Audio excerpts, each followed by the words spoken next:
out who he was pretty quick. And then Darnell Jeffries looks like he's 35. You know, it looks like it's unbelievable. I mean, it's hard to believe that this is a young high school senior going through spring ball. I mean, just physically how developed these D linemen are. But that's where championship football starts, is in the trenches, and we certainly were able to do that. Obviously, Jordan McFadden, the offensive lineman from Dorman, to get him, and then Jackson Carman, the #1 offensive lineman in the country, #1 player in the state of Ohio, to go along with these 5 D linemen. It's pretty special group in the trenches there.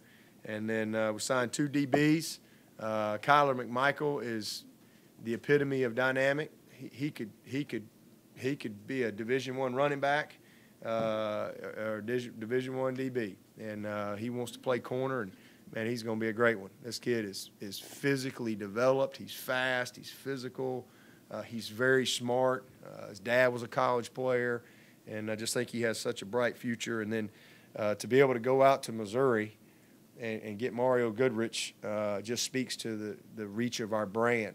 You know, Brent, Mike did a great job in identifying him, and really enjoyed my trip out there to his high school, Lee Summit West. And this kid is long.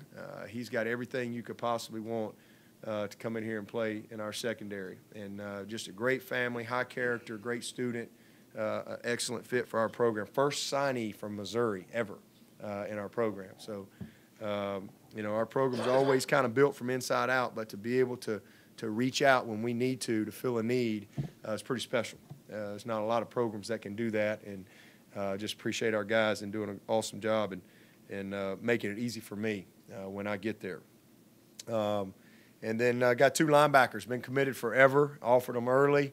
Obviously, y'all know Jake Venables, very familiar with him. Jake is a knockoff from his dad. You know, he's a you know, rolling ball of butcher, you know, blades. I mean, he's just a fast, tough, physical, instinctive, smart football player that has literally just lives and breathes it, you know. I mean, he is an unbelievably committed guy. It's very seldom that he's not working out at 5:30 in the morning.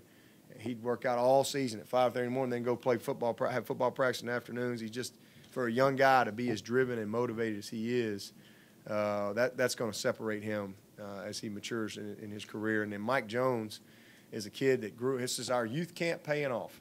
All right, this is a kid that has been coming to youth camp his whole life, and then all of a sudden he became a high school kid, and his dad played 10 years in the pros and played at NC State.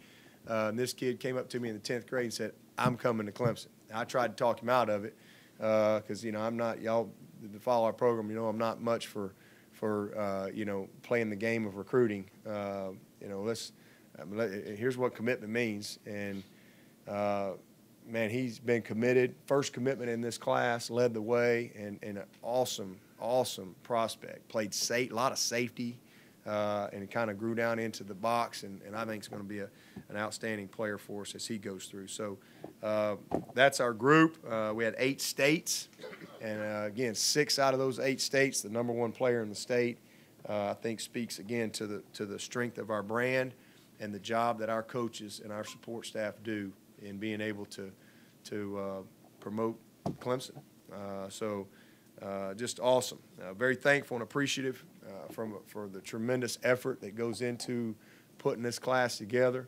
You know, Street does an awesome job in kind of coordinating everything from the coach's standpoint, and then, you know, Thad and Jordan Sorrells and Ty Clements and that whole crew, our graphics area. I mean, it is an enormous undertaking, enormous. And to be able to have everybody on the same page is even harder. But that's what we have here, and that's what resonates with people. So just appreciate the job that you know, our staff has done, and same thing with our administration. I mean, we obviously have the resources to compete at the highest level. There's not a better president in the country than President Clements. This guy is here. He will come at any time and talk to one of our recruits, come over and eat lunch, get on the phone with somebody. He is incredibly involved, and I'm very thankful for that because he's great. Dan Radakovich is the same way. Just again, easy to see the alignment. And I think that's the difference from some places. There's a great alignment here and everybody being on the same page. So we just appreciate everyone. My coaches make it easy for me. You know, I like to say they hit the 90-mile-an-hour fastball and the curveball's breaking across the plate, and I get to walk in and you know, they underhand toss it to me, and I get to swing for the fences. They make my job easy. They really do. And so I'm very appreciative of our staff and our wives and everyone that just you know, does everything they can to help us be the best we can be. So we're ready to get started on this 2018 team, and we've already started on our 2019 class. It's going to be a great class. We got a lot of great young people identified, and look forward to that process. It never ends. Again, it'll be a full 25, but for us right now, as Tim said, we're going to have a team meeting here in just a little bit. We've got a lot of quality control going on right now with our staff and our support staff in studying and trying to figure out how we can all get better, because that's what we're trying to do. You know, we all want to get better and continue to grow and mature and be the best version of whatever role we have.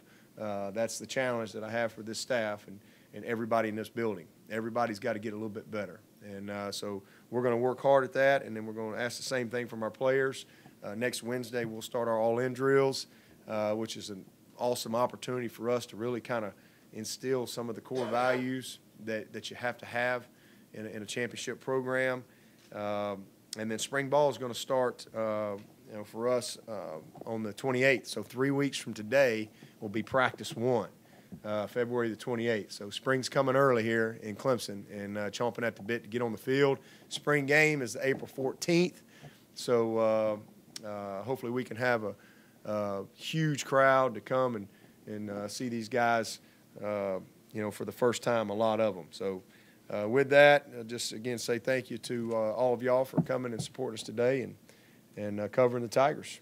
Any questions? You got a great recruiting class, obviously, but this is our first time talking to you since Cleveland and Christian and Mitch. How big is it to have those guys back for yet another run? Yes, it's, you know, I mean, golly, anytime you get a great player, a committed great player, a great person, great character, and to have those guys leading the way is special. You know, and it was a process for them.